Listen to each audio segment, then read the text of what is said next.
AP రాజకీయాల్లో సంచలనం చోటు చేసుకోబోతోందా అంటే అవుననే అంటున్నాయి రాజకీయ వర్గాలు. జనసేనలోకి మాజీ ఎంపీ విజయసాయిరెడ్డి వెళ్ళబోతున్నారా? అలాగే తాను రాజకీయాలకు దూరంగా ఉన్నానని విజయసాయిరెడ్డి అయితే ప్రస్తుతం చెప్తున్నారు. అవసరమైతే తిరిగి రాజకీయాల్లోకి వస్తానంటూ కూడా ఒక హింట్ అయితే ఇచ్చారు విజయసాయిరెడ్డి. పవన్ కళ్యాణ్తో 20 ఏళ్ల స్నేహబంధం ఉందని మాజీ ఎంపీ చెప్పారు. ఇక ఏ రోజు పవన్ కళ్యాణ్ను ఒక్క మాట కూడా అనలేదు ఆయన. భవిష్యత్తులో కూడా అననంటూ కూడా కామెంట్స్ చేశారు. గతంలోనూ పవన్ తనకు మిత్రుడంటూ స్టేట్మెంట్ అయితే ఇచ్చారు. ఇప్పుడు మళ్ళీ రిపీట్ చేయడంపై రాజకీయ వర్గాల్లో అయితే ఒకంత ఆసక్తి నెలకొంది. అనుసారంగా ఎప్పుడు ఏం చేయాలి అన్నటువంటిది ఆ యొక్క మనిషి స్వభావాన్ని బట్టి నిర్ణయించుకోవడం జరుగుతుంది. సో ఈ యొక్క సంవత్సర కాలం పాటు ఈ యొక్క సందర్భాన్ని బట్టి నేను రాజకీయాలకు దూరంగా ఉండాలని ఇప్పటి వరకు నిర్ణయించుకొని ఉన్నాను. అవసరం వస్తే ఏ పార్టీలో చేరాలనేటటువంటి ఉద్దేశం ఈరోజు కానీ రకరకాలుగా పేపర్లో మీరే రాశారు. నేనేదో బీజేపీలో చేరిపోతున్నానని, తెలుగుదేశం పార్టీలో చేరిపోతున్నానని, చంద్రబాబు నాయుడు గారితో చేతులు కలిపానని, పవన్ కళ్యాణ్ గారితో చేతులు కలిపానని ఒక్కటైతే మాత్రం చెప్తాను. పవన్ కళ్యాణ్ గారు నాకు మిత్రుడు. ఈరోజు కాదు, ఒక 20 సంవత్సరాలు మా యొక్క స్నేహం వేరే, రాజకీయం వేరే. నేను ఏ రోజు పవన్ కళ్యాణ్ గారిని ఒక్క మాట అనలేదు, భవిష్యత్తులో అనను కూడా. ఇది నా యొక్క దృఢ సంకల్పం, నిర్ణయం.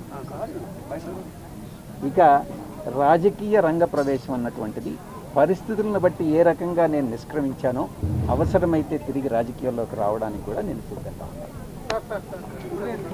కాంగ్రెస్ నుంచి కానీ కమ్యూనిస్టుల నుంచి కానీ నాకు ఎటువంటి ఆహ్వానము లేదు, నేను చేరే ఉద్దేశము లేదు. విజయసాయిరెడ్డి చేసినటువంటి కామెంట్స్ అయితే రాజకీయ వర్గాల్లో ఒకంత ఆసక్తిని అయితే రేపుతున్నటువంటి పరిస్థితి ఉంది. ఆయన రాజకీయాల నుంచి నిష్క్రమించడానికి ఉన్నటువంటి కారణాలు కావచ్చు, ఏ విధంగా అయితే నేను నిష్క్రమించానో మళ్ళీ రావడానికి కూడా ఒక కారణం ఉండాలి అనేటువంటి రీతిలో విజయసాయిరెడ్డి చేసినటువంటి కామెంట్స్. అలాగే జనసేన అధినేత పవన్ కళ్యాణ్ ఒక 20 సంవత్సరాల నుంచి తనకు మిత్రుడని, అలాగే వైసీపీ నేతలందరూ కూడా పవన్ కళ్యాణ్ని అంటే ఎన్నికలకు ముందు పవన్ కళ్యాణ్ని విమర్శించినప్పుడు కూడా విజయసాయిరెడ్డి ఏ రోజు కూడా ఆ లైన్ కూడా దాటనటువంటి పరిస్థితి అయితే ఉంది. దీనిపై మరిన్ని అప్డేట్స్ మా కరెస్పాండెంట్ కిరణ్ అందిస్తారు. కిరణ్, ఏం జరుగుతుంది అసలు రాజకీయాల్లో? వైఎస్ఆర్సీపీ తరఫున గతంలో ఉన్నటువంటి మాజీ ఎంపీ విజయసాయిరెడ్డి దీనికి సంబంధించి చేసినటువంటి స్టేట్మెంట్, అంటే గతంలో కూడా ఎక్కడ పవన్ కళ్యాణ్ విమర్శించినటువంటి పరిస్థితి లేదు, వారితో మాకు ముందు నుంచి కూడా స్నేహబంధం ఉన్నటువంటి ఒక కామెంట్. కీలకంగా ఇక్కడ మాట్లాడాల్సింది రాజకీయాల్లోంచి నిష్క్రమించడానికి ఒక బలమైనటువంటి రీజన్ ఉంది, అంటే మళ్ళీ రావడానికి కూడా ఓ బలమైనటువంటి రీజన్ ఉంటేనే వస్తాననేటువంటి రీతిలో ఇచ్చారా, లేకపోతే ఒక సంవత్సరం గ్యాప్ తీసుకున్నాను మళ్ళీ వస్తాననేటువంటి రీతిలోనా? ఏం చెప్తున్నాయి అసలు రాజకీయ వర్గాలు ఆయన కామెంట్స్కి సంబంధించి? మురళి, ఏదైతే విజయసాయిరెడ్డి ఈరోజు చేసిన వ్యాఖ్యలు మనం ఒకసారి పరిశీలించినప్పుడు ఏదైతే ఆయన గతంలో కూడా ఏదైతే వైఎస్ఆర్ కాంగ్రెస్ పార్టీకి ఎంపీ పదవికి రాజీనామా చేసిన పరిస్థితుల్లో కూడా ఆయన ఒక మాట వ్యాఖ్యానించారు. నాకు రాజకీయంగా చంద్రబాబు గాని పవన్ కళ్యాణ్ గాని ఎవరు శత్రువులు కాదు, నాకు అందరితో మిత్రుత్వం ఉంది. నేను ఏదైనా గతంలో విమర్శన చేసింటే అది పార్టీ లైన్లోనే విమర్శన చేసి ఉంటాను, కానీ నాకు వ్యక్తిగతంగా అందరితో అనుభవం ఉంది. ఈవెన్ పవన్ కళ్యాణ్ ఏదైతే జనసేన అధినేత పవన్ కళ్యాణ్ తో కూడా దాదాపు 20 ఏళ్ల నుంచి అనుభవం ఉంది.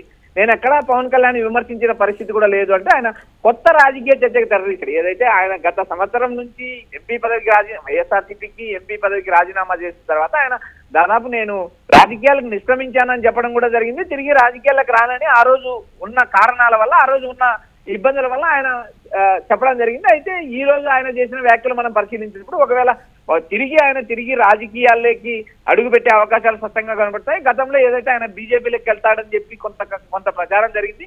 అయితే ఆయన బీజేపీలోకి వెళ్లే పరిస్థితి కూడా ఇప్పటికైతే మనకు కనబడడం లేదు. ఏదైతే ఆయన రాజీనామా చేసినప్పుడు ఆయన తమిళనాడు బీజేపీ ఇన్ఛార్జ్ చేస్తారని కూడా గతంలో ప్రచారం జరిగింది. అయితే ఆ ప్రచారాలన్నీ ఊహాగానాలు అయ్యాయి. ఇప్పుడు ఏదైతే ఆయన చేసిన వ్యాఖ్యలు చూసినప్పుడు ఆయన తిరిగి రాజకీయాల్లోకి అడుగు పెట్టబోతున్నాడంటూ ప్రచారం జరుగుతుంది. అదేవిధంగా ఏదైతే జనసేన అధ్యక్షుడు డిప్యూటీ సీఎం పవన్ కళ్యాణ్ ఆయన పొగడం చూస్తే ఈయన చూపు మళ్ళీ జనసేన వైపు వెళ్ళిందా, మళ్ళీ రాజకీయాల్లో యాక్టివ్ కావడానికి తనకంటూ ఒక ప్లాట్ఫామ్ నిర్మించుకోవడానికి పవన్ కళ్యాణ్ కరెక్టా? ఎందుకంటే సుదీర్ఘ అనుభవం ఉంది, దాదాపు 20 ఏళ్ల నుంచి పవన్ కళ్యాణ్ తో పరిచయం ఉంది. పవన్ కళ్యాణ్ తో ఉన్న సన్నిహిత సంబంధాల వల్ల ఈయన జనసేన వైపు చూసే అవకాశాలు కూడా ఉన్నాయంటూ స్పష్టంగా సమాచారం అందుతుంది. మురళి, ఎస్, అంటే గతంలో చేసినటువంటి కామెంట్స్ కావచ్చు, ఇప్పుడు చెప్తున్నటువంటి మాట వైఎస్ఆర్సీపీ నేతలు కీలకంగా ఇప్పుడు విజయసాయిరెడ్డి కామెంట్స్కి సంబంధించి చెప్తుంది ఏంటి అంటే, పవన్ కళ్యాణ్కు దగ్గర అయితే ఆల్రెడీ బీజేపీకి కానీ లేకపోతే టీడీపీ కూటమికి కానీ దగ్గర అయినట్లే కదా అనేటువంటి ఒక కామెంట్. వెళ్ళకనే వెళుతున్నట్టుగా చెప్తున్నారా, లేకపోతే కావాలని ముందుగానే ప్లాన్ చేసుకుని కొంత రాజకీయ విరామం తీసుకొని మరీ వెళ్తున్నారా అనేటువంటి ఒక మాట దానిలో చూడంటారు ఆ కామెంట్. మురళి, రాజకీయాల్లో ఎప్పుడు విరమణ అనేది ఉండదు. కేవలం తాత్కాలికంగా ఉన్న ఇబ్బందుల వల్ల తాత్కాలికంగా కొంతకాలం సభ్యతగా నాయకులు వ్యవహరించడం మనం గతంలో చాలా మంది రాజకీయాలను చూసాము, రాజకీయ నాయకులను కూడా చూసాము. అందులో ఇప్పుడు మనం విజయసాయిరెడ్డి లాంటి నేతను చూసినప్పుడు ఆయన ఆ రోజు ఉన్న పరిస్థితుల్లో తనకున్న ఇబ్బందుల వల్ల ఆయన పార్టీకి రాజీనామా చేశానని తాను ఏదైతే వైసీపీ అధినేత జగన్మోహన్ రెడ్డి ఉన్న కోటరీ వల్ల తాను దూరం అవుతున్నానని ఆయన వ్యాఖ్యలు చేయడం జరిగింది. అయితే ఆ వ్యవహారం మొత్తం ముగిసిపోయింది. ఎందుకంటే ఇప్పుడు వైఎస్ఆర్సీపీ అనే పార్టీ గురించి ఇప్పుడు మనం చర్చించాల్సిన పని లేదు. అదేవిధంగా సాయిరెడ్డి ఆ పార్టీకి రాజీనామా చేసి దాదాపు సంవత్సర కాలం పూర్తయింది. ఈ సంవత్సర కాలం తర్వాత ఆయన ఏదైతే తనలో వచ్చిన మార్పు కావచ్చు, లేదా రాజకీయంగా తాను మళ్ళీ యాక్టివ్ కావాలని ఒక నిర్ణయం తీసుకున్నట్టు కూడా మనకు సమాచారం అందుతుంది. ఏదైతే ఈయన జనసేన వైపు కానీ, టీడీపీ వైపు కానీ, బీజేపీ వైపు కానీ 3 పార్టీలు కలిసి ఇంకో 15 ఏళ్ళు మేము ఎన్నికల్లో పోటీ చేస్తామని చెప్పడం జరిగింది. ఏదైనా కూటమి కలిసి ఉంటేనే జగన్ అడ్డుకోగలమని చెప్పి కూటమి నాయకులు చెప్తున్నారు. ఏదైతే ఇప్పుడు జనసేన అయినా, బీజేపీ అయినా, లేదా టీడీపీ అయినా 3 కూటమిలో పార్టీలే. అయితే ఇక్కడ ఏ పార్టీకి సంబంధించిన నాయకులు ఆ పార్టీలో చేరికలు చేర్చుకుంటుంటారు. ఏదైతే కొంతమంది వైసీపీకి సంబంధించిన కొంతమంది మాజీ ఎమ్మెల్సీలు జనసేనలో చేరారు, కొంతమంది ఎమ్మెల్సీలు టీడీపీలో చేరారు. అయితే ఇక్కడ కొంతమంది ఒక 2 ఎమ్మెల్సీలు బీజేపీలో చేరారు. ఏదైతే వేరు పార్టీలు చేరినా కూడా అది కూటమి కిందకే వస్తుంది. అయితే ఇండివిజువల్ గా ఈ పార్టీలలో చేర్చుకునే నాయకులు కూడా తమ ఇండివిజువల్ కింద పార్టీలను చేర్చుకుంటారు. ఎందుకంటే వైఎస్ఆర్సీపీ నుంచి వెళ్ళిన నేతలు బాలినేని శ్రీనివాసరెడ్డి జనసేనలో చేరారు. ఇప్పుడు ఏదైతే విజయసాయిరెడ్డి లాంటి నేత మళ్ళీ రాజకీయాల్లో యాక్టివ్ కావడానికి ఆయన గత పరిచయాలను, గత ఉన్న సన్నిహిత సంబంధాలను ఉపయోగించుకునే పరిస్థితి కూడా స్పష్టంగా కనిపిస్తుంది. ఆయన రాజీనామా చేసిన రోజు కూడా తనకు చంద్రబాబు రాజకీయ మరొక మాట కూడా అన్నారు కిరణ్, ఎవరికి అనుకూలం కాదు అలా అని చెప్పి ఎవరికి నేను వ్యతిరేకం కాదు అనేటువంటి మాట కూడా కొంచెం లాజికల్ గా మాట్లాడారు అనేటువంటి ఒక వర్షన్ అనిపిస్తుంది. మురళి, రాజకీయాల్లో శాశ్వత శత్రువులు, శాశ్వత మిత్రులు ఉండరు.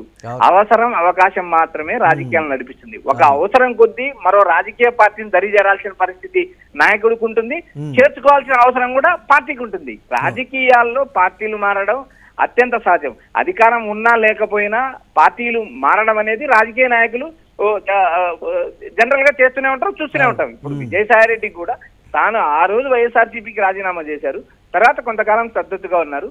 ఇప్పుడు కూడా ఆయన చేసిన వ్యాఖ్యలు మనం పరిశీలించినప్పుడు నేను ఎవరికీ వ్యతిరేకం కాదు, ఏ నాయకుడికి వ్యతిరేకం కాదు అనే మాట చూసినప్పుడు గతంలో ఏదైతే 2019 నుంచి 2024 వరకు చంద్రబాబు నాయుడును ద్వేషించిన విధానం మనం చూసాము, మరో నాయకుడిని ద్వేషించిన విధానం కూడా చూసాం. అయితే ఆయన ఈ రోజు చెప్పిన మాటల ప్రకారం చూసినప్పుడు నేను రాజకీయాల్లో వ్యక్తిగతంగా ఎవరిని విమర్శించలేదు, కేవలం పార్టీ లైన్లో విమర్శించాను. ఇప్పుడు నేను ఎవరిని వ్యతిరేకించలేదు, ఎవరితో నాకు శత్రుత్వం లేదంటూ ఆయన ఆంధ్రప్రదేశ్ లో ఉన్న రాజకీయ పార్టీలు కావచ్చు, లేదా ప్రధానమంత్రి మోడీ కావచ్చు, ఎవరితో కూడా తనకు శత్రుత్వం లేదు, తాను అందరికీ అనుకూలంగానే ఉంటాను అంటూ తాను ఎవరికి శత్రుత్వం చేసే ఉద్దేశం కూడా తనకు లేదంటే ఆయన చెప్పిన వ్యవహారం మనం గమనించాము. ఆయన తిరిగి రాజకీయాల్లో రీఎంట్రీ ఇచ్చే అవకాశాలు స్పష్టంగా కనిపిస్తున్నాయి. అదేవిధంగా పవన్ కళ్యాణ్ మీద ఆయన వ్యాఖ్యలు చేసినప్పుడు ఈయన జనసేనలో ఏమైనా చేరతారా అనే క్వశ్చన్ మార్క్ కూడా వస్తుంది. ఎందుకంటే మీడియా కానీ లేదా గతంలో జరిగిన ప్రచారం కానీ ఆయన బీజేపీలోకి వెళ్తానని గతంలో ప్రచారం జరిగింది. కానీ ఇప్పుడు ఆయన చేసిన వ్యాఖ్యలు పరిశీలించినప్పుడు తిరిగి ఆయన రాజకీయాల్లో యాక్టివ్ అయ్యే అవకాశాలు కనబడుతున్నాయి. అదేవిధంగా పవన్ కళ్యాణ్ వ్యాఖ్యలు చూసినప్పుడు ఏదైతే విజయసాయిరెడ్డి చూపు జనసేనపై పడిందంటూ ఊహాగానాలు ప్రచారం ఊపందుకున్నాయి. Murali, right, thanks for updates Kiran. Vijayasai Reddy చేసినటువంటి కామెంట్స్ అయితే రాజకీయంగా ఒకంత ఆసక్తి అయితే కలిగిస్తున్నటువంటి పరిస్థితి ఉంది. ఎటువైపు వెళతారు విజయసాయిరెడ్డి? ఒకవేళ మళ్ళీ రాజకీయాల్లోకి వస్తే ఎటువైపు వెళ్తారు?